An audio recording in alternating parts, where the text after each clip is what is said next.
And Heather, I did hit record this time, and I recorded myself hitting record. Okay, so Ooh.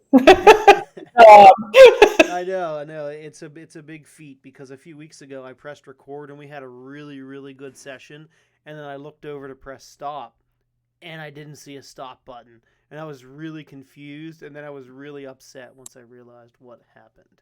So we are actually recording. So for those of you that are joining for the first time, there is a few brand new faces in here. So thank you for joining. What we do here is we talk about AI assisted development, also known as vibe coding. It's really informal. We can go around the room and we can ask questions, and we can also showcase what we're working on, the tools that we're using, and get feedback from others in the room.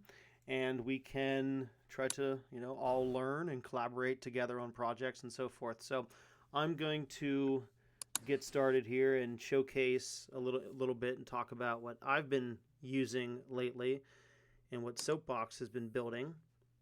And then we'll pass the floor to whoever wants to go next and talk about, what tools they're using and what maybe projects they're working on, or just general questions, general Q&A. That's what we're all about.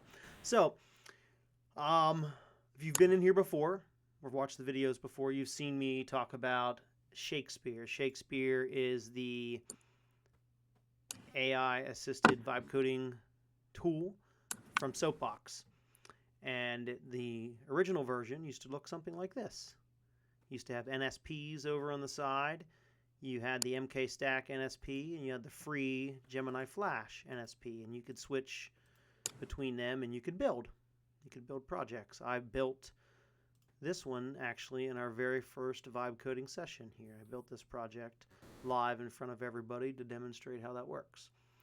Well, this past week we soft launched a new version of that we've been calling Act 2, and we've been kind of teasing it, talking about it for a while now. Act 2, version 2 of Shakespeare has many new features that we did not have before, and I'm going to demonstrate those here and tell you what they are and why I think that they're cool. So we'll get right into it, and we're going to go to the settings. So if you go to settings, you have a new section called AI settings that we didn't have before. Before, you, like I just demonstrated over here, you could choose MK Stack and Gemini Flash Playground. So you had to use whatever AI we were assigning you. You didn't have the choice to pick your own AI or use your own AI keys if you are an experienced user and you happen to have keys through different AI providers. Well, now we give you the option to use essentially any AI provider and any LLM that you want. You can use ours. You can use our Shakespeare AI, which comes with the free version like it used to, so you can still play around for free. Then you have our branded AI, the paid one. But you can also use OpenRouter. You can use ZAI, PaperQ. You can use Routester, but they use Noster. PaperQ uses Noster as well. You can use these if you want pay per query. If you want more privacy with a cashew token, you can pay. You can also use Anthropic, OpenAI, big AI providers. You can use XAI, use Grok. Or you can go down here and you can use a completely custom provider if the provider here wasn't mentioned, or if you're really techie, you're geeky, and you run your own Olama or another local LLM on your computer server network locally. You can run and use local LLMs. We had a guy in here a few weeks ago that was really excited about this coming out in the future, being able to use a local LLM so he doesn't have to use any providers, and he can be self-sovereign with his AI. So you can do that now. Very cool. I'll show you how you switch between these here in a second. And pretty self-explanatory. If you want to go in here and change your API key, you expand it, you put your key in, you delete it, you want to delete. Another new setting that we did not have before is we have Git settings. So if you use GitHub or GitLab, or if you have maybe a Gitty instance, or you're running something locally on your network, if you're a more techie person, you can add custom Git providers in here. And this will allow you to publish, also known as push, and you can also pull or import, download, like the versions directly from a Git instance. So we have full Git integration. I'll show you how that works here in a second. So again, full Git integration. We didn't have that before. And choose your own AI. This is the really, really cool one in my opinion. So let's take a look at how these actually work here, because I want to show you some other cool stuff that you didn't have access to before. If you were in an earlier session a few weeks ago, we actually built this in the free version of Gemini Flash. So it doesn't look very pretty, but it actually works. But I want to show you something neat here. If you go up, you click on this little bracket icon, you can actually look at the code. So if you are a developer or someone that understands a little bit of the code, you're an advanced user, you can go in here. You can actually edit this. If I want to change the version number, for example, I'm going to change this version. Just a simple change. I'm going to change the name of the application to Reviewster, and I'm going to hit save. So it's a full development environment where you can edit text files. So if you're a developer, you can actually take advantage of this and review the code and edit it directly yourself. You couldn't do that before. Now, even more so, we have this little terminal icon up here. So we have a full-fledged terminal. Again, if you're a more technical person, an advanced user, intermediate user even, you're not a newbie, you can go in here and play around with terminal commands. So you can, very basic, but you can delete files, you can curl like an external API or something like that. You can create directories, delete things. You can run Git commands. So if you wanted to run the Git commands, or look at remote files or something, like I said, with curl, something like that, you want to do a hex dump of something to see what something looks like specifically. This is all more advanced stuff, but you can do that, and you couldn't do that before. Does Shakespeare have any access to that terminal output? It's all local. Yeah, that's a very good question. So this is all local, and it's all running in your browser, everything. I didn't say that before, and I should have, so thank you for bringing that up. Everything that you're seeing here is all running locally in your browser. So this terminal isn't on our server. It's a downloaded, essentially, application that is running off your browser cache, off your browser storage. So this is all local here. Your API keys that I went here, these API keys aren't sent to our server. They are 100% saved in your local data. Your Git settings, the keys and tokens are saved to your local browser session. Shakespeare, we do not have access to any of this. This is 100% saved in here. So that means if you were to delete your cookies and data, it would delete everything. Same clearing, but you can make this persistent. Hey, Derek, can you say that part again? Because you cut out just a little bit. What part? The part about being careful not to delete your data. Yeah. So you want to be careful to, if you were to, we a lot of times we like to clear our browser cache and cookies, history, all that good stuff. So if you go in here and if you were to go in here and delete all of this data, delete your local data for this website, that deletes all of your projects, all of your tokens, everything, because it's all saved in local storage. So you would lose everything, but that's why you back stuff up to Git, and then you can just re-import, which I'll show you in a second. So to answer your question, no, Shakespeare itself doesn't have, like Soapbox, Shakespeare, the application. There is no server that that has access to any of this stuff. It is all locally running in your browser. So for the more technical people that want to know what that means is all of the code, all of the programs that is needed to execute these, it's all downloaded. It's npm package. The npm packages are actually downloaded and running on your machine. So your whole entire repository is local on this machine. It doesn't run on our server or anything like that. Let me clarify the question a little bit. And Yeah. again, I come at this agentic coding stuff through Cursor. That's Yeah. been my really only experience, other than some Grok use. But Yeah. with Cursor, are you familiar with Cursor? Yes, I used Cursor for a couple months. Yeah. So do you know how in Cursor you can share context? And one of the things you can share with Cursor, with the agent, the chat agent, is the terminal output. Oh, I know what you mean. Okay, yes, it does have access to this. I'm sorry. Yes. So your context, yes, if you tell it to run a command or you can actually tell Shakespeare to run like local commands and it'll execute in that terminal. And then it can see the output Yeah. and respond accordingly. Yes. Yeah. Okay. Okay, I'm sorry. I didn't understand the context of the question, and I appreciate the clarification. So yes, it can interact with that. Yes. Cool. The next thing, so I showed you. So yeah, the build and deploy. That's pretty self-explanatory. This little bug icon here is really cool.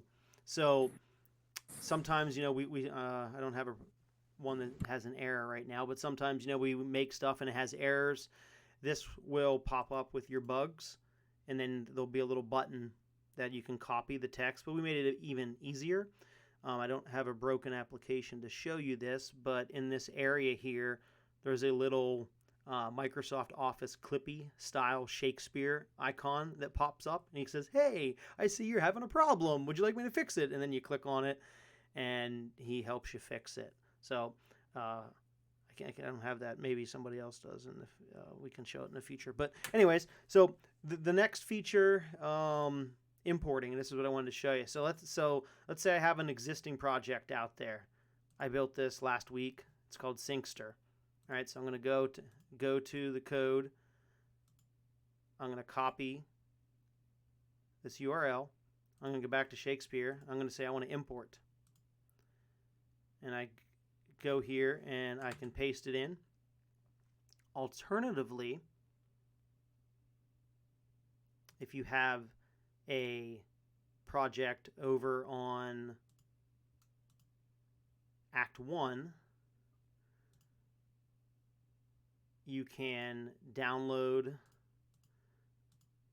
the project zip file, and you download it. This gives you a source code.zip, and then you go over here and you hit import zip file, and you select the source code.zip, and it'll import the project for you. So there's two ways to import.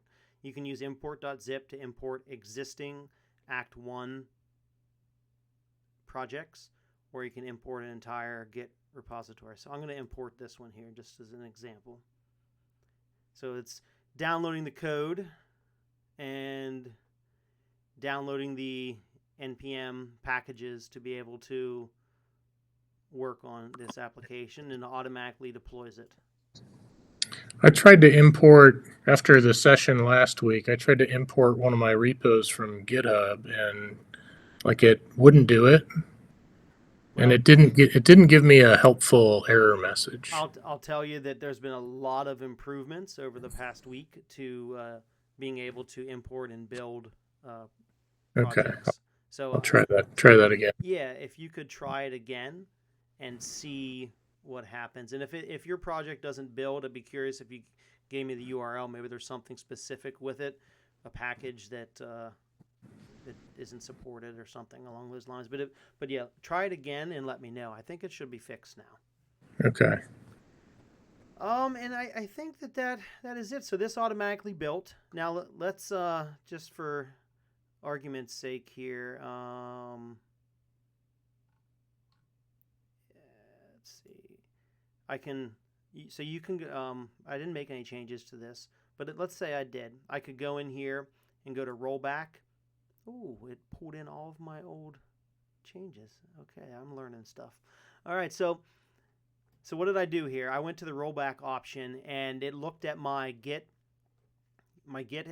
history, and I can revert all these changes. So as I'm working on the project, what Shakespeare does now is it makes automatic commits every time you make a change locally, local Git changes, and you can then roll back to them. So if you're working, all of us have worked on something at one point, and something is broken and we've wanted to go back. Now, if you're on the command line and use an MK stack, that's really easy. But in Shakespeare, that was hard. So now, if something is implemented and it's breaking something or changing something and you don't like it, you can easily just go to rollback and then you select the automatic commit, and it'll show you. Let me go to this abomination of a project here and show you here. If I go to rollback, these are all local commits. I didn't commit anything to GitHub, so these are all local, and I could roll back all of these changes if I wanted to do so. Alternatively, if this was a project that was linked to a GitHub or a Git repository, I can see that it's synced, it's up to date. Like I said, full Git integration. It's yelling at me right now that I can't push because I'm not logged into Git. But if I was and I had changes, I could push my changes. So you have full Git GUI integration now. But if you are a techie and you understand the command line, you can go in and also work on Git through the terminal implementation that I showed you a few minutes ago. Hey, Sam. Welcome. So I think that is all of the new features, AI providers, custom LLMs. You can also change this down here. I didn't demonstrate that. So if I'm working right now with Claude Sonnet 4, the most expensive one, maybe I start out with the gold standard Claude Sonnet 4. I get my design done. I get the larger features implemented, and now I have to iterate on that. Well, maybe I want to use a cheaper LLM, so maybe I decide to use our free version, for example, if I wanted to. That's Tybolt. You just click on them, and you're using Tybolt. Or maybe I say, oh, I don't want to use Claude Sonnet 4 anymore. I'm using OpenRouter, but now I want to use, I don't know, we'll just say, well, Gemini Flash was there. So I pick Gemini Flash, and now I'm going to be using Flash. So you can easily swap between whatever model you have access to. Pretty cool.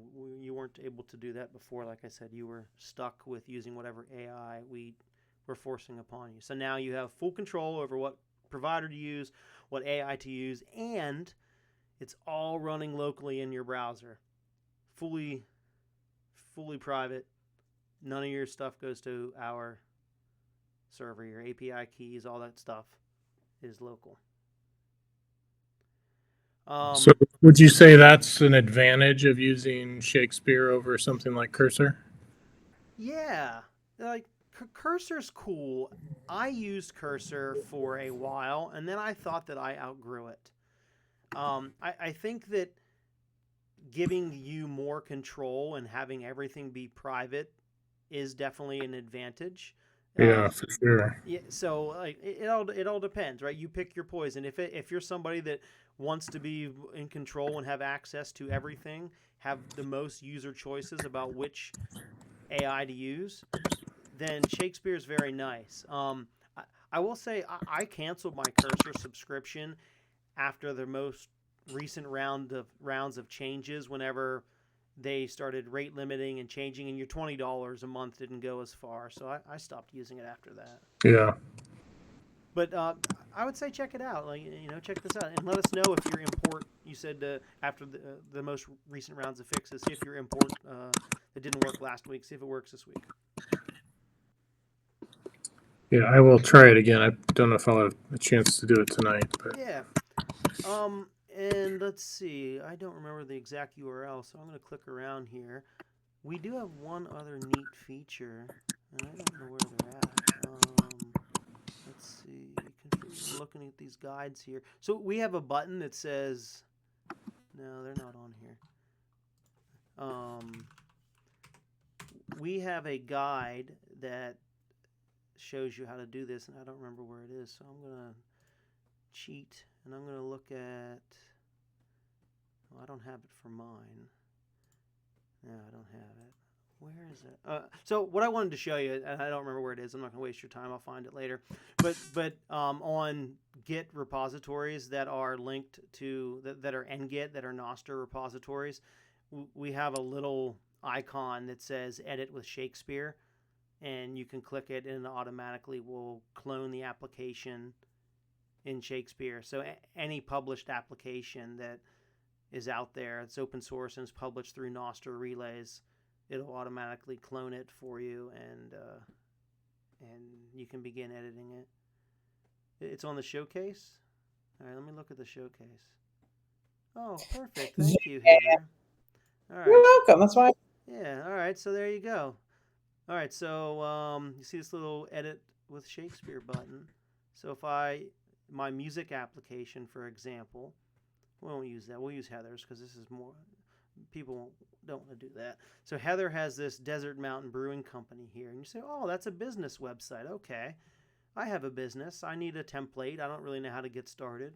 So you click on Edit with Shakespeare, and boom, it automatically connects, downloads her source code. She vibe coded this. It downloads it, and boom, you can now start customizing it. You can say, change the name of the business to whatever my name of the business is, and use these colors instead of this color. Use this icon. You can upload, a logo or whatever, but you can start remixing this and customizing it right away.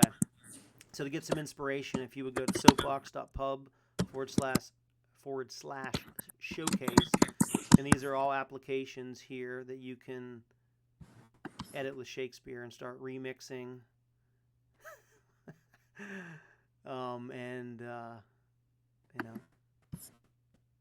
Make some apps for the very first time. You like gaming? Here's one here. Yeah, pretty cool. All right. So, any questions? I've showed you a lot. I've talked a lot. But I think somebody else should go here. So I'm gonna finish up. But if you have any questions for me specifically about Shakespeare or any tools that I use, feel free to ask.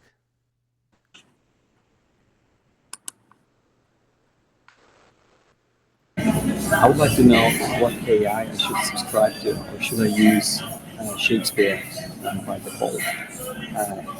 You get my question, right? Yeah, so I'm going to tell you my honest to God truth, and I even wrote about it. So I'm going to click down here. So he asked, essentially, should you use the Shakespeare AI or should you use something else? So I wrote a nice article called "Which AI Model Should I Use with Shakespeare?" Okay? And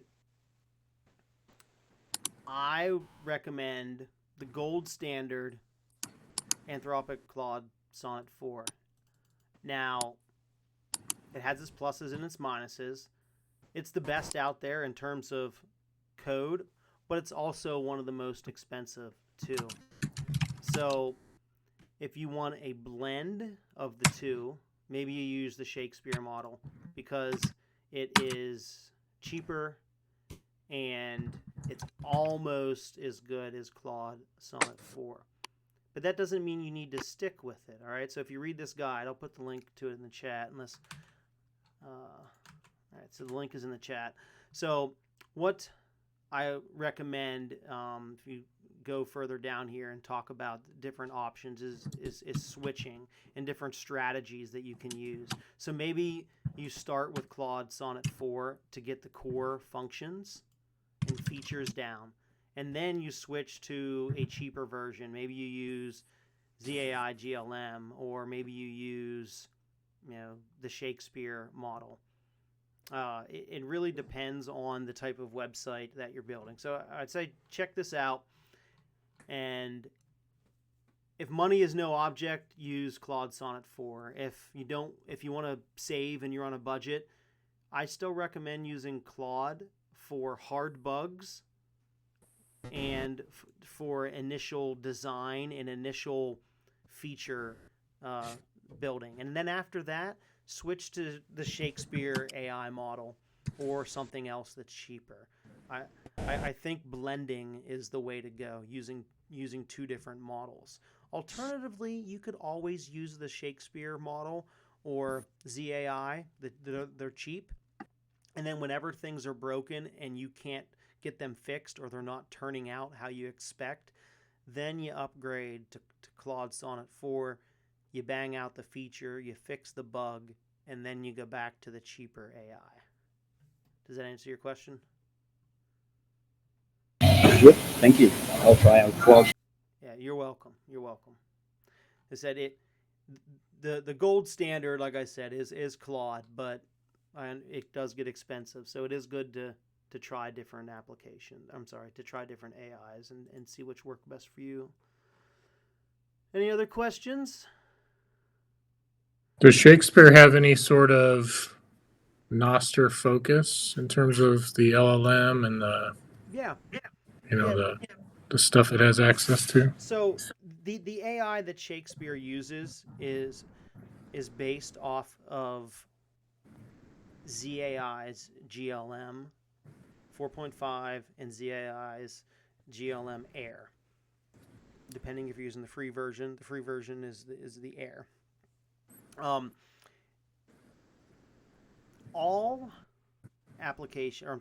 AIs, all LLMs that you use in Shakespeare will read from the same context files, use the same MCP. So there isn't any specific fine-tune feature of the Shakespeare branded AIs. We do want to add a system prompt to those. I believe we were talking about that today, but for the most part, they're all going to function and read from the same configuration files. Okay.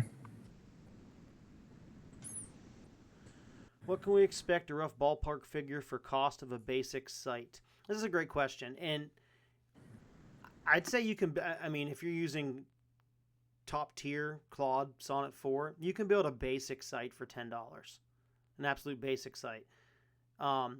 If you use a cheaper model, you may be able to get away with just $3, but it all depends. We're talking very basic.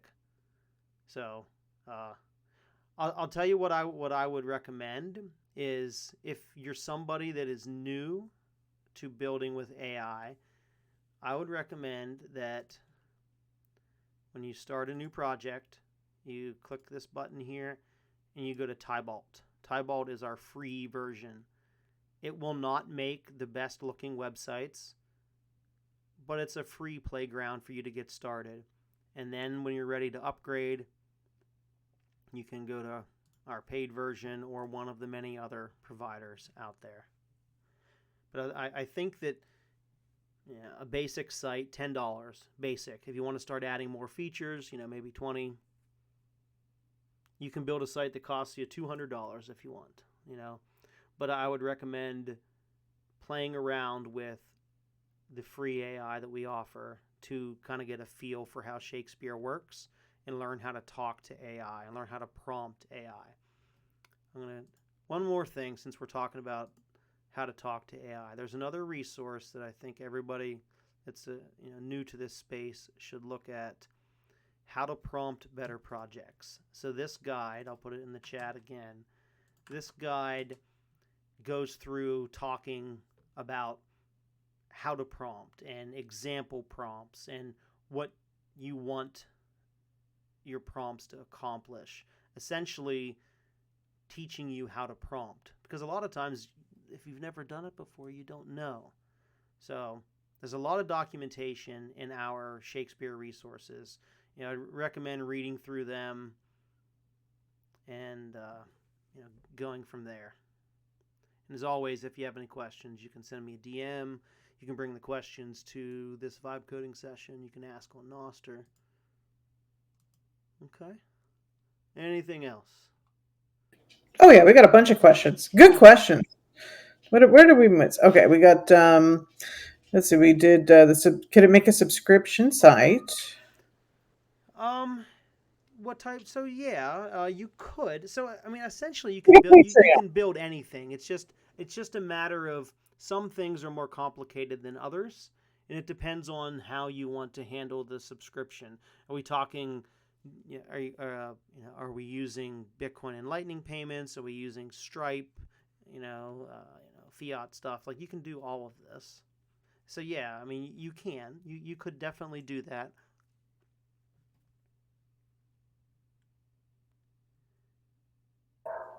Yeah, that's one of those things on Nostr that's been kind of something people have wanted, but it hasn't quite happened yet with a giant, with a more, I don't know, mainstream, like non-vibe coded Nostr app, if there's anything mainstream in Nostr apps. So that's a great question. And we have another question. I think I lost my spot. Okay, yeah. Okay, so is it expecting, this is from the Southern Gentleman, is it expecting too much to have a build that adds DM Nostr functionality? The system got so hung up on these and trying to get them running properly, it ate like $30 doing so. So, I will tell you there are three, maybe more, but there are multiple different things that are very hard for AI to figure out. At one point, figuring out how to do zaps was a very expensive feat. AI didn't know how to implement zaps correctly.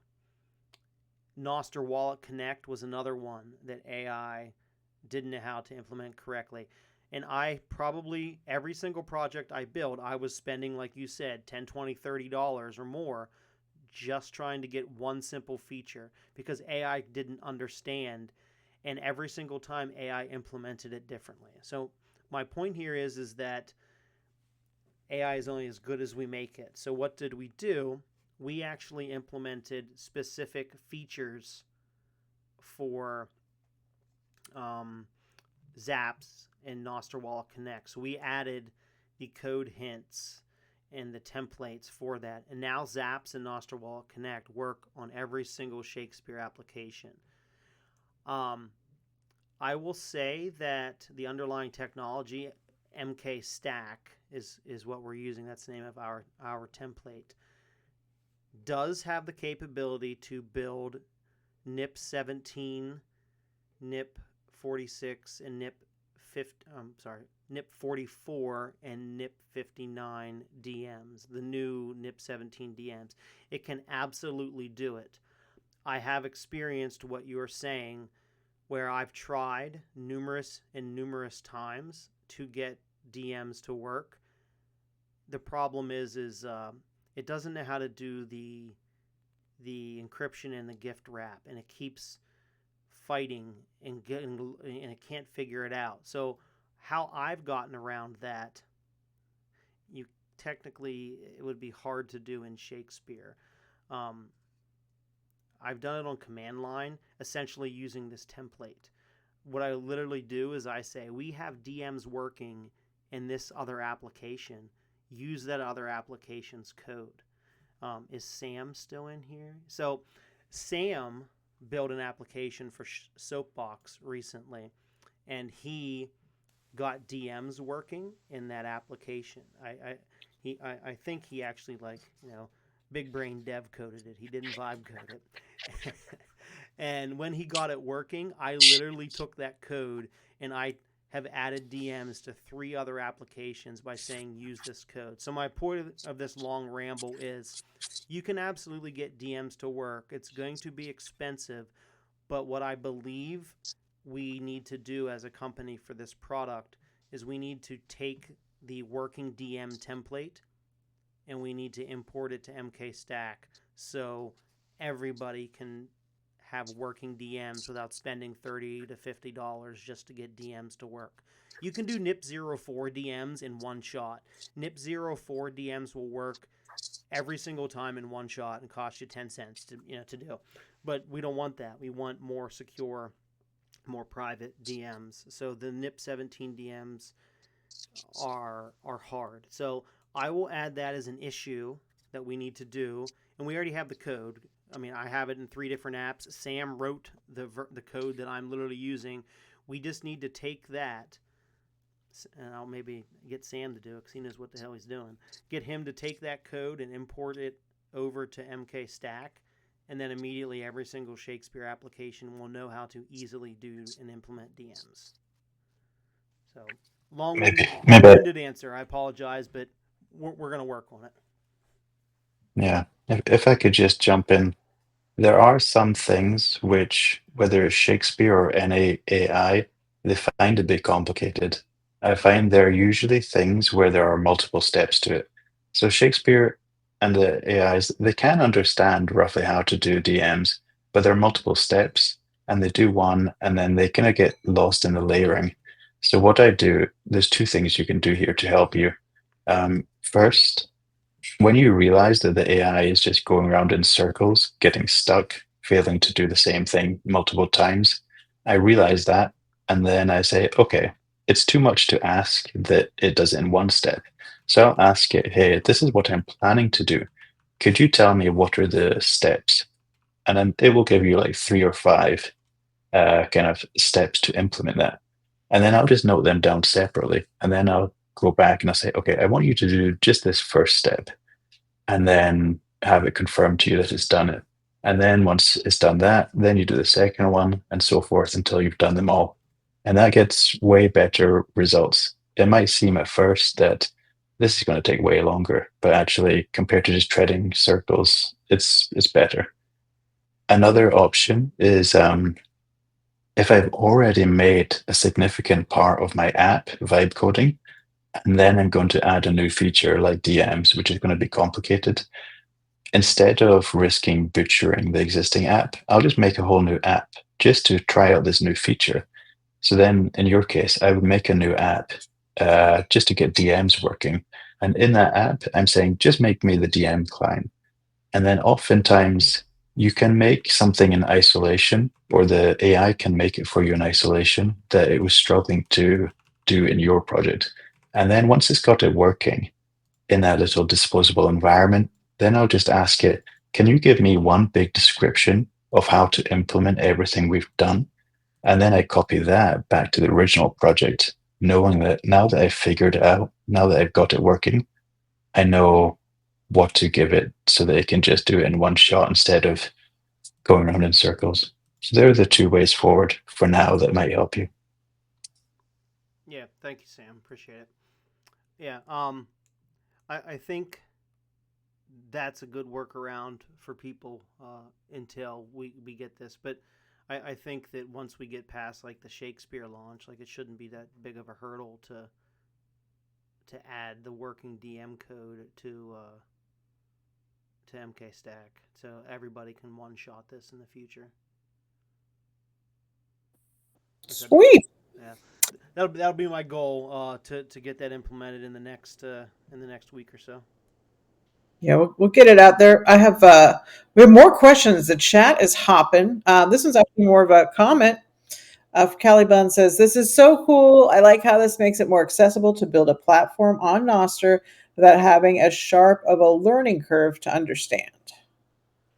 Oh, absolutely. Yeah, it makes it easier for people, and then if you do have issues, you can come to these sessions and talk it out. Yeah. Also, a question. This one might be hard to understand, but Derek might go a little deeper on this. Just for the choices that are going to be available in Shakespeare, what can we expect a rough ballpark figure of cost for a basic site? Maybe like a website, basic app. Yeah, I talked about that. I answered that question, but I'll answer it again. Yeah, I mean, Yeah. basic website. I mean, maybe you'll depending on what AI you're using. I mean, maybe you'll spend $10 for Claude if you want the gold standard, but if you want maybe Shakespeare AI or something else, maybe $3 to $5. We're talking very basic here, but you can absolutely spend $100, $150, $200 on a website.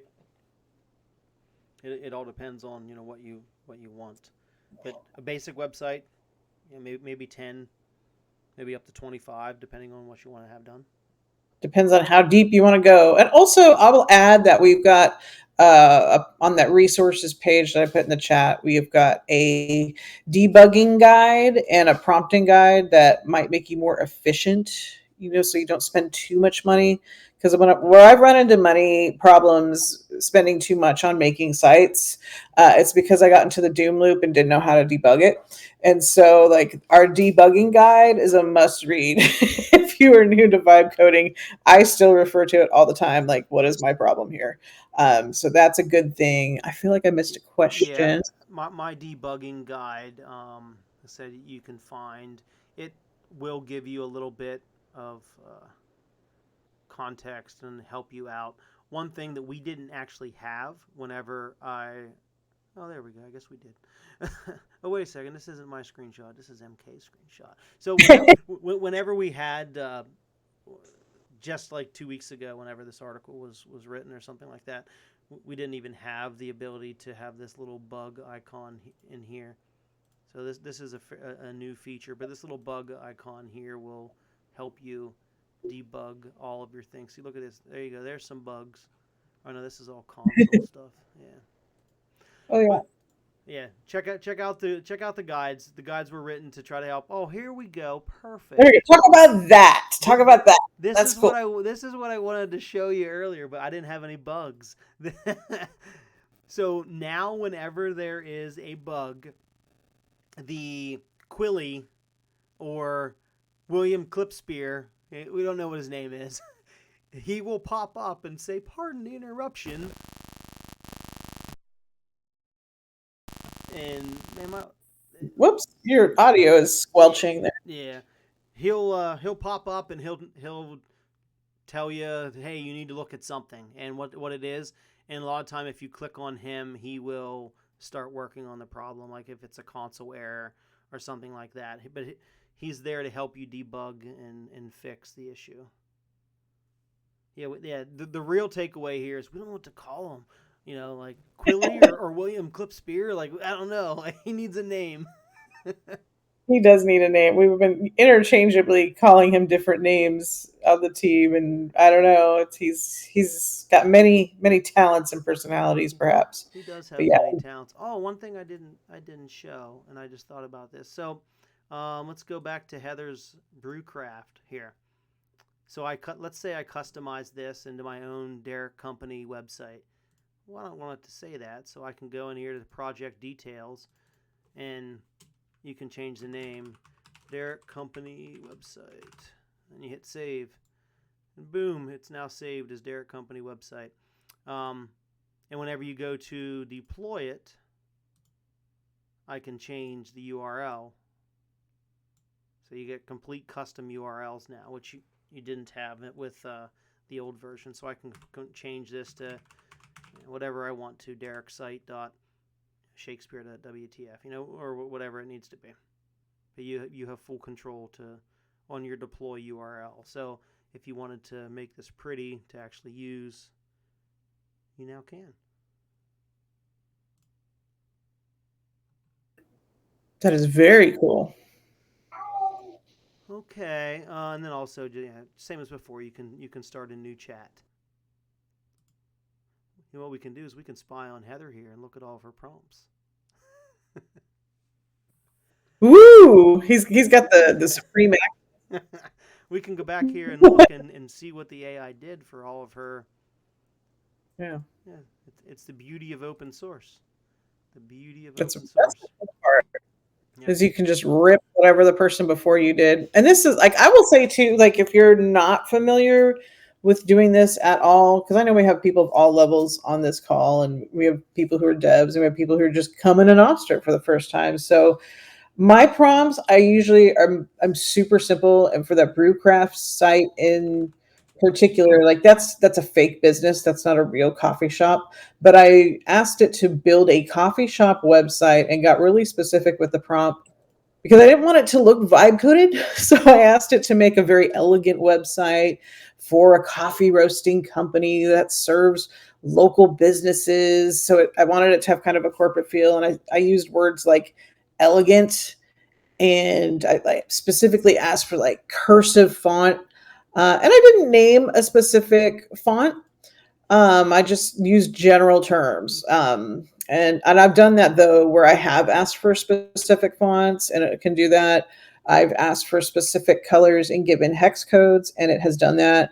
And then I've been non-specific and said, hey, just make the button purple and it can do that. So you just kind of learn what it will do if you ask for it. Like if you really want to get a site fancy, you can use a word like pretty. One word which will change things, or elegant.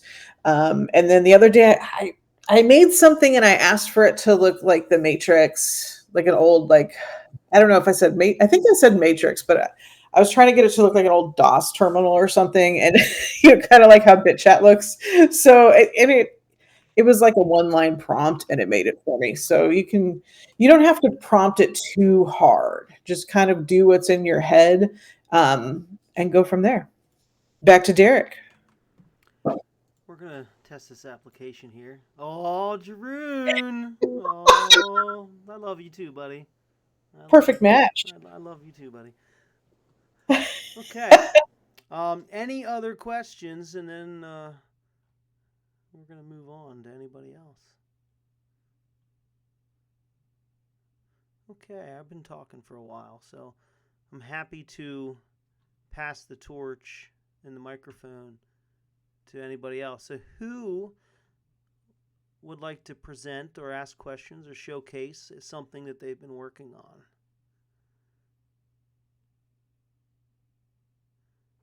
on? SC Dickey? Code Orange? Do you have anything? I know you. Code Orange has something. He's always working. Yes, I'm going to share my screen. And apologies for the background noise. I'm in Canggu now at the coffee shop. But I can show you the Act 2. I was playing around with it over the weekend, and that's what we built. So it's a vibe coding website for people to register to our monthly workshops. Nice. Yeah, so yeah, just a few prompts. It cost me about $25 in Bitcoin, and that's the way it looks. I click on home screen, a few nice pictures. The prompts included people need to pay 11 sats to register for a workshop, just so we can spend some sats and use Nostr and use Zaps as well. A lot of debugging to do, and that's the way it looks. Let's see what else can we. It looks good. Yeah. I like it. Let me just see what else can be shown over here. Yeah, super basic website. I made sure that there's a lot of pictures to make it lively, and yeah, was testing out the Shakespeare Act 2. Nice and simple. And one more thing, Sam, I recognize you. Nice to see you. I saw your camera on. We met at Bitcoin House Bali. My name is Keith Leb.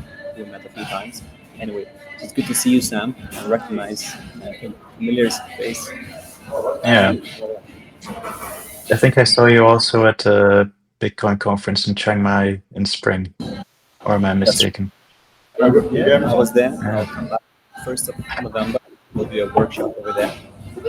Yeah, great. Hang around on the call afterwards and we can catch up. Nice. Let's do it. It's a small Bitcoin world. I love it. Yeah, It's awesome. So yeah, no, that's great, Keepleb. So you built this, and you were able to upload photos. I know that was some contention before, that when you were using Replit, like you wanted to be able to upload photos and have it be a little bit more colorful and a better looking website. So that's great. It looks good. Great, thank you. Yeah, and yeah, I'll just keep on playing. I'll keep on spending sats. It does get expensive if you want to test, but hey, we need to test it out and learn and build, and let's see what comes out of it.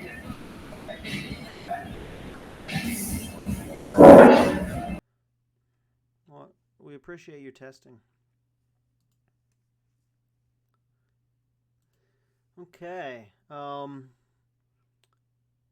Who's next? Pickle Dan, have you had a chance to try anything? I know you've been wanting to. You've been talking about it. Have you had a chance to dig in yet? No, you're not. You're not going to get anything from me anytime soon. I promise. Okay. Later, Jeroen. Not that I'm not. Not that I'm not happy to keep paying attention to what you're teaching and learning and whatnot. It's just. It's not. It's not the priority I of get it. tasks for me right now. I get it. Maybe I'll help you out and we can build your bread and toast interactive site or something sometime on one of these sessions together or something like that if you're going to be here. Down the road. I promise you, Derek. When the day comes and I'm ready, you're going to be the first guy who knows. I love it. Thank you, sir. I'd make you that promise. Awesome. Hello, Patrick. Thanks for joining. Quilster. I like it. Southern gentleman, I think you're new, so you don't have anything to show. Is that correct? Do you have any more questions, or maybe you do have something to show?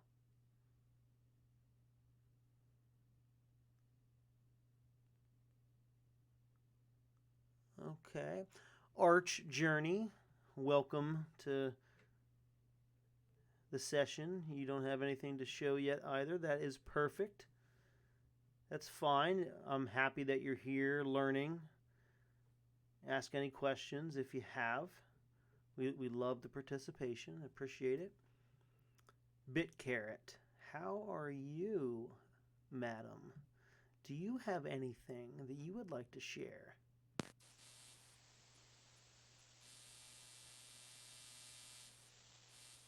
I see you unmuted, BitCarrot, but I don't hear you.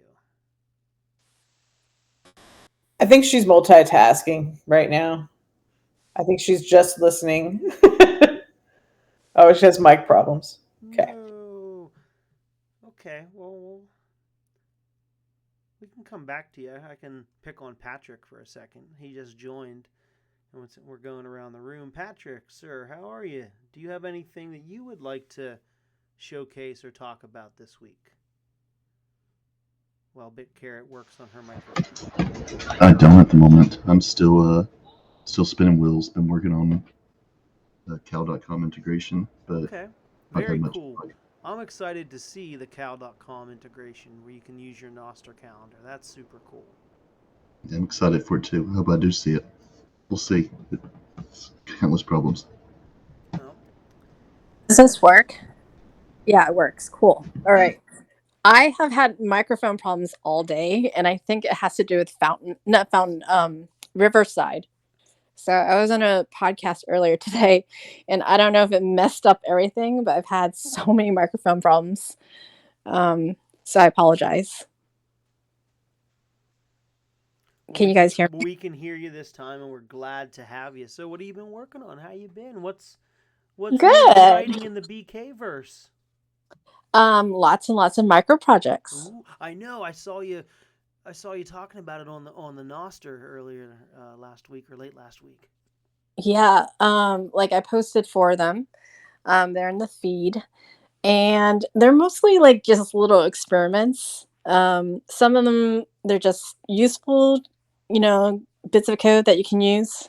But I think the one thing that was the most interesting that I worked on was the higher relay. So I wrote a new relay called higher, and it's sort of like a pun on hierarchical deterministic keys.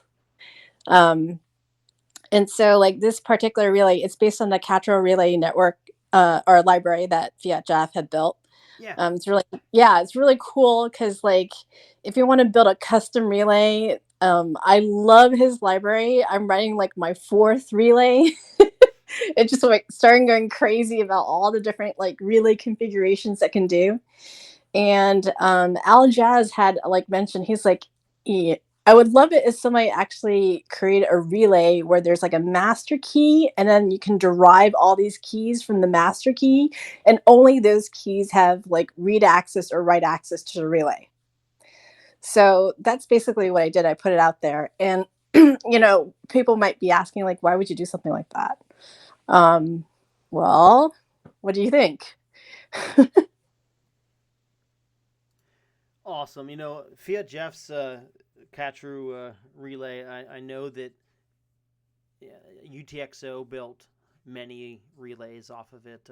Within honestly, it's been almost a year now since he started building with that framework. So there's a lot of cool use cases out there. I think that we need probably more.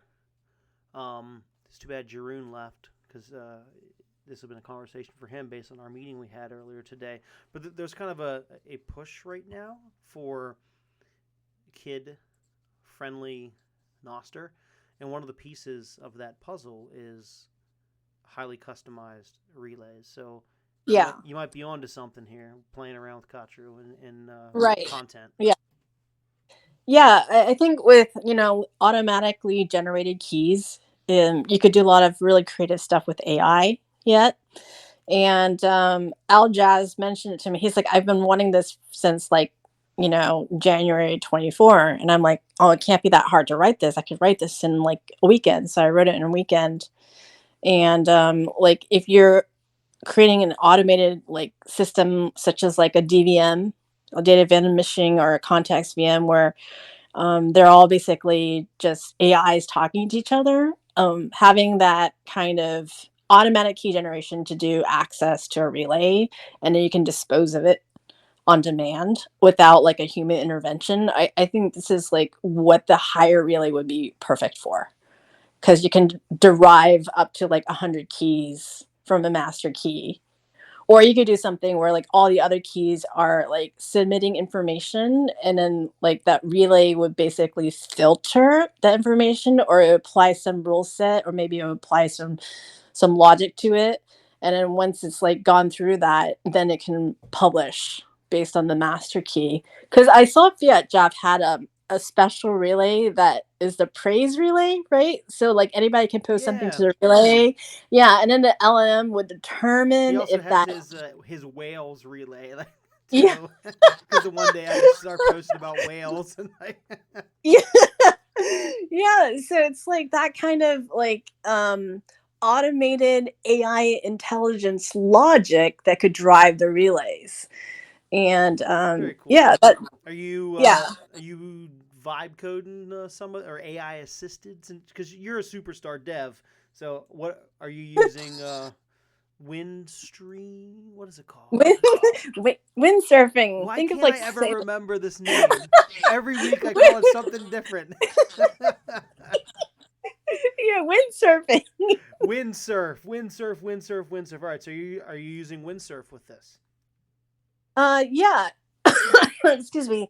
Well, it's really Claude Code 4, like Claude Sonnet 4. Yeah. That's like plugged in. Yeah. So like, I mean, irrespective with it or without it, I mean, I don't think Windsurf really does that much for me. Like, I would go straight to Claude Code at this point for stuff. I love Cloud Code.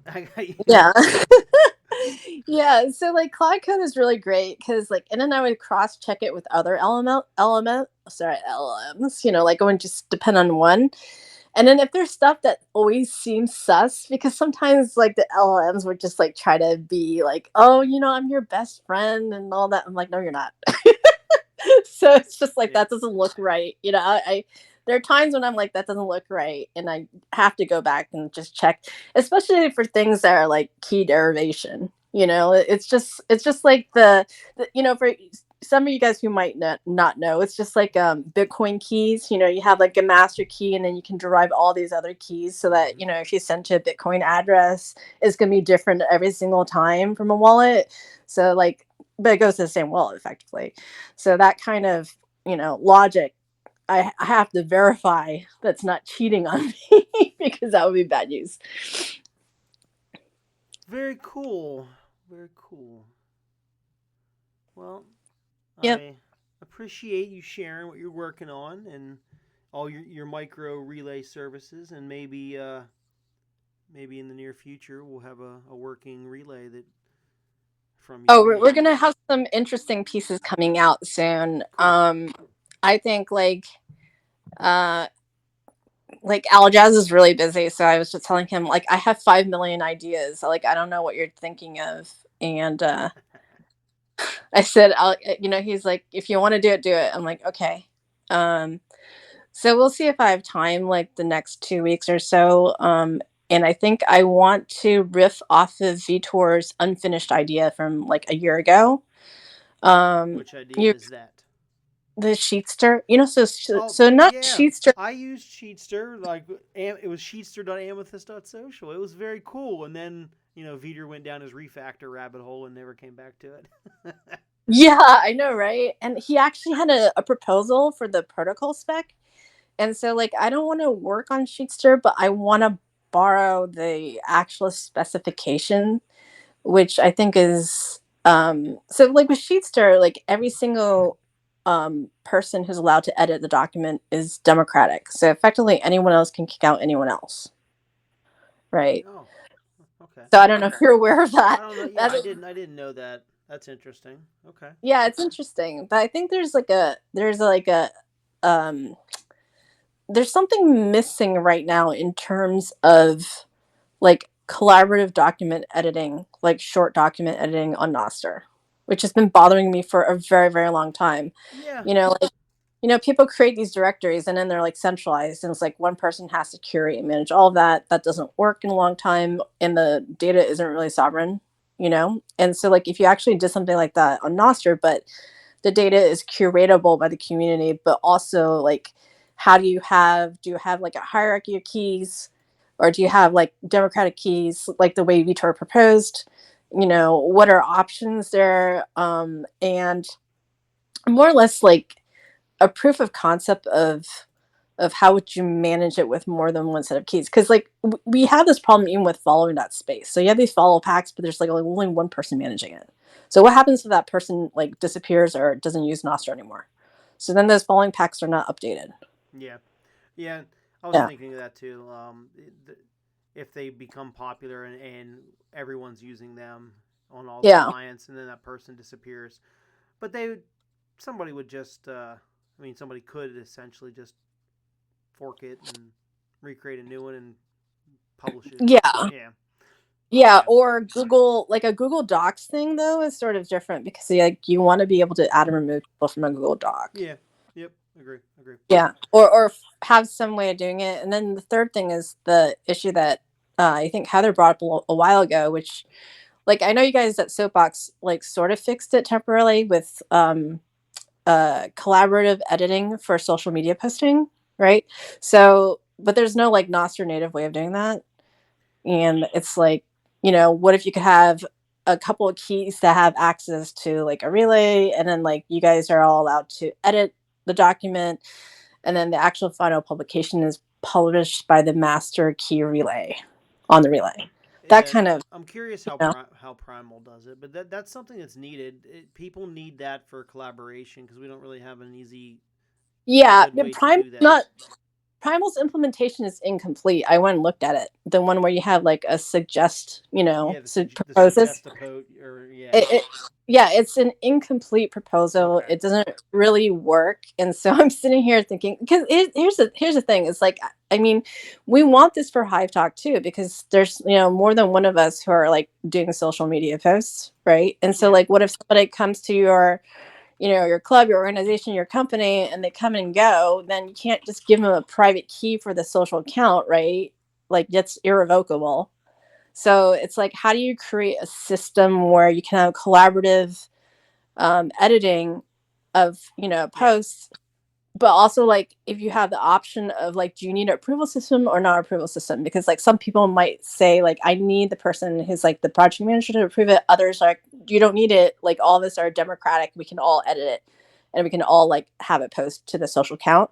So that's like a gap I feel that's missing, and that's something I think like I would vibe code the front end using probably MK stack just to go fast. And like the rule set on the back or the rule sets would be like relay based, I think would be a more appropriate place to put it. And yeah, I think that's something I'm probably gonna do. Cool. Because we need it. Well, And whenever you have the front end built and all nice and MK stackified, come back in here and let us take a look, and I'll be anxious to see it. Pickle Dan, thank you for coming, sir. I think you just left. I didn't get to say goodbye, but Pickle Dan, thanks for coming, and hope you learned a thing or two. Heather, do you have anything that you would like to talk about, showcase, demonstrate, yell about, all that good Goodness. stuff? Let's see. I'm looking real quick because I've been vibing a lot of things, but I don't know what I want to share. There was some things. I don't know that I shared anything, any groundbreaking thing lately. Let's see. You can talk about your little Bitcoin dashboard that you made. Yeah, where's my Bitcoin dashboard? Block party dashboard. There it is. I had to go through a whole bunch to get there. All right. But I have to deploy it. Well, share your screen. Show them what you're doing. That's true. Let me hit the button. Hit the button. Do the thing. Boom. You guys can see you can see the madness because I don't can't care. see anything yet. There we go. It's mad. There, you can see that now. Big orange button. Yep. So this was something I just made with some data. I'm going to deploy. It's in the remix, by the way. If you go to the showcase, you can remix it if you want to. But this was kind of a cool thing that Act 2 did, where it's made me a lot of dashboards with my block party, my mining data. And I will just kind of like, here's where I get the data from. So this is a manual bit of data that I would collect during the block party, where I go in here and I go, okay, this is 7.6 petahash. Okay, we have 145, 143 miners in the pool. And not that we don't have this data on the back end, but just for the purpose of like screwing around with the dashboard and being able to track it on my end, I take this and it becomes a little document with just a list of data. And then I'll put it in Shakespeare because why not? Because you can. And then Shakespeare, I'll just be like, hey, can you take this data? And it'll just be, every hourly reading of petahash, active workers, whatever I want in there. And I'll be like, make me a pretty dashboard. And so it'll make me a pretty dashboard. So this time it seemed to have matured with Shakespeare Act 2. So it made this landing page with a nice little block party dashboard button. So, and it also, I did not tell it to make it visually Bitcoin. Like, I'm just asking for a dashboard. I'm just asking for data viz. So this time it took the leap of adding a Bitcoin logo, essentially. And from this landing page, then we go to the block party. So this is it taking, 6 entries of data from basically like a Word doc that I kept and arranged my data for me. So the pertinent data. And then it made me a little graph so you can see like how our 6 hours went. We started out low. We climb, we dive. Then everybody freaks out, buys more hash rate, so we pump it back up. And then we've kind of flatline, and then the party always ends on an up note, and then we move on, and hopefully we hit a block, and we haven't yet. And then we see our active workers also climbed.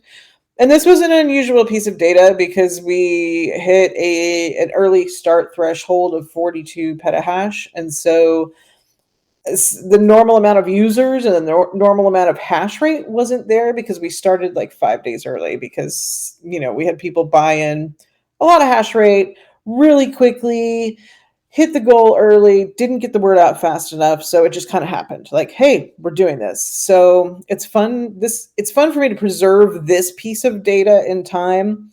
Because like if we go back here, I also asked it, one of the things you can ask Shakespeare to do, you can dump a bunch of links. Like if I asked it to put 10 links on a landing page, it would just do it for me. In this case, I just asked for one and it put it here.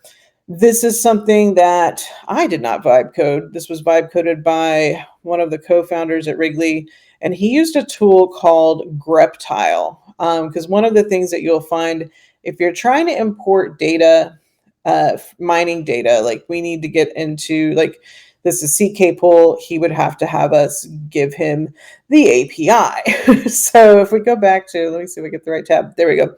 So if we go into here, there's actual data here that we have access to that we kind of didn't realize. for a while there. So now we can actually load the hash rate data from the pool. Like we didn't realize we had this hookup, because usually if you ask Shakespeare to vibe you some data, it's going to tell you like you need the CK pool API or you need a core server. But for some reason, we didn't realize we had this data, and then we finally did, and we put it in. So you can go back through our log here. And again, Evan used Greptile to vibe code this. Greptile is more of a code review tool than your classic vibe coding app that's more consumer facing. I think it's more of a dev tool. So, and when I mentioned earlier, not wanting something to look vibe coded, this is kind of what I meant, because when he showed me that he vibe coded this, I was like, oh, you must have used Replit or, Cloud Code for this. Like, what did you use? And he's like, no, I use this other thing, this code review tool called Greptile. So a lot of times when you're vibe coding, if you're not specific about what you want something to look like, it's going to come out with like the vibe coded look, which is kind of fine for us. We do vibe code a lot of things with the Upendo site, which is our block party site. We don't do it on our main site. We have developers, like we have people to do these things for us, but then this kind of helps us save time that we can do some of these things ourselves, like our little block party dashboards that I make. And, these aren't like a heavy lift for anybody. I just kind of make them because sometimes I just want a screenshot of this to put in a social post, and that helps me with my marketing tasks. So, and then this actually came out looking pretty clean. Sometimes I've made dashboards, and maybe it's the way I enter the data, obviously, or maybe it's a vibe coding kind of thing. But sometimes, like, one of these numbers will be a little crooked, and if you're OCD, you hate that. But this new version of Shakespeare really made a cool looking thing here. And added fun elements that I didn't ask for, which is interesting to me because I feel like Shakespeare is kind of getting smarter and kind of doing, more for me than I've asked it to do before. So there you go, Derek. There's my little dashboard. Very cool. It's nice to see Shakespeare, get smarter, get better, improve over time. And And it's simple. As we continue editing, MK Stack, adding different features, hopefully, DMs in the near future, and then doing templating. Like we got a lot of good feedback from some of these vibe coding sessions actually, and looking at other tools out there and realizing, okay, we need to do better at templating. So we're working on that and discussing that. So it'll get even better in the near future. It's always improving. Very cool. Okay. Does the microphone work? Oh, good, it works now. You fixed it. No, I pulled out my microphone. I discovered I broke my microphone. Oh, okay. So I'm just using this without a microphone right now with my MacBook. Are there any templates that you guys feel are missing, which you would like? I'm curious because I know that some people have submitted them. Templates to what? Like MK Stack or whatever the other templates, the system that you guys have. Oh, yeah, okay, I understand what you're saying. So the get stacks or the stacks protocol. So we use MK Stack. There's Purple Stack. There's a gaming one. There's multiple of them out there. I think sure there's probably more needed, but I haven't heard any specific needs for one where people are saying, hey, I want a template for this besides Android, and now we have one. Oh, okay. I know that Chad and I were talking about taking my code for BitJadX and possibly importing that to have a Rust stack.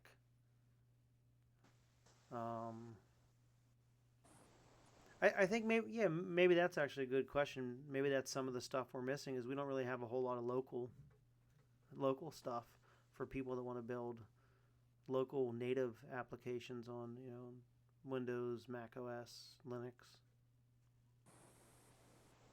I think a Rust stack would be great, Yeah, but it's still very, very like immature at this point. Like I saw Mike Dilger's comment, because he builds everything on Rust. yeah.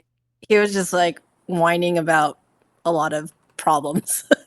So, yeah, I mean, it's maybe 1 to 2 years out, I think, before Rust really has a handle on all the UI UX stuff for all the platforms natively, which I'm looking really forward to, because I think if this actually takes off, I think I will only write in Rust. I will not write in any other language from now on, which is, it's a lot to say, but I like it because it's just like you build it once and then you're done for every single platform, desktop, web, mobile, all of it. Yeah, I mean that's why Will's, building with it for Note Deck. It makes sense. JB55, yeah. Yeah. Yeah, it totally makes sense. Yeah. Okay, yeah, I would say, I mean, yeah, there's more templates probably needed because we should always have more. But Yeah. I don't know any specific asks. Are you guys all using MK Stack? Or are you moving around to No, other ones? we use MK Stack for all of our applications. Yeah. I mean, it's built in React 18, which worries me a lot, like, Because it's end of life. well, it's not just end of life. I guess most of it will probably fall on Alex Gleason's head if he's the one who's maintaining MK Stack. I think that's fine if he wants to do that. It's just my experience with React is that every single time there's a new version, like 16 to 17, 17 to 18, there are such massive breaking changes. You have to rebuild the entire thing. So that's the problem with React historically. I don't know if it's going to be different in the future, but yeah. Yeah, I don't know. Yeah, it's something that you can ask Alex. I mean, all the developers at Soapbox have worked on MK Stack. Yeah. At one point or another. I mean, it looks beautiful, hands down, absolutely gorgeous. You want to know something funny too? Is the other day, like, I was trying to get this, the relay to run on a very small VPS, and it kept on running out of memory. And what drove me crazy was that the React front end, which was only 3 pages, was trying to eat up 4 gigabytes of memory, and the Golang relay based off of Fiat stuff's like Catru was only eating 200 megabytes. It's like a 20 times increase just for the front end. Yeah, I mean it's something to definitely look at. Like we obviously want these things to be optimized and run the best for everybody on different devices. Whenever we were actually building Shakespeare, that was something that was a concern of mine, is that since everything is 100% running in the browser now, like everything, that I wanted to make sure that people on mobile devices wouldn't be left behind. And it does work on a plethora of devices and browsers. The only issue is that it wouldn't be mobile data friendly, because it, if you're somebody that works on a lot of a lot of projects, you're going to be downloading a lot of packages over and over and over again. So that'll be data intensive, but you could absolutely do it if you had the data. Yeah. So yeah, it's a problem with the front end I've seen the last like 5 years. Yeah. And it's just compounding. Like, if you can just use one for Nostro tools and not have to depend on NDK, I think like the leaner you can get it, the better, because then it's more performant, Like if you're building something that's taking up so much memory, it's just like part of it's the npm package. Yeah. Like system. Like I'm going on a rant that's sideways, but it's JavaScript, and the whole entire design of how npm packages are is just very inefficient. Like if I did this like 10 to 15 years ago, I would get slapped. Like literally somebody would slap me and then curse me out for being like, this is shitty, it's just bad. But like with computing being very cheap, these days, it's sort of like, oh, who cares? We can build it as large as we want as long as we get it working. Yeah, that's Um, kind of that. That's yeah, pretty much how everything is nowadays. It's they don't unused RAM is wasted RAM. Cool. All right. yeah. Well, I think then, unless somebody else has something specific they want to ask or talk about, I think we're kind of at the end of our jam session here. Is there any other questions about LLMs, tools, what we're building? You have any questions? If I think everything's been pretty well discussed. I have a quick question about implementing payments. I should have done this maybe on my own and then prepare the question properly. But what I've done is I'm trying to understand. I'm very new to this, right? And I'm trying to charge 2-1 sats for anybody who wants to register for the workshop. So what I've done, I mean, I'm a very beginner, right? But what I've done is I went to this nut stack and I copied the source code and I just pasted it into Act 2, hoping that I will have eCash payments. Is this the right way to go around this as a beginner, or what would be the advice for a prompt, for the next prompt of mine? So that stack is what Lemon is working on in hopes, and he has it all working. His goal is then to bring that once it's I'll say fully vetted, since we're dealing with money funds. Once it's fully vetted, the plan is to bring the nut stack into MK Stack so people can easily add cashew payments. So right now, the way to do it would be to copy and paste code or to specify having reading the different NIP 60 and 61.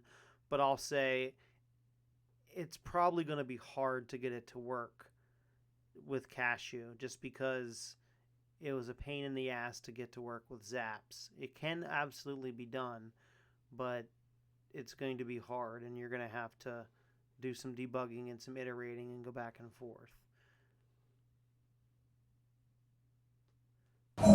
All right, let's I wait just for say this.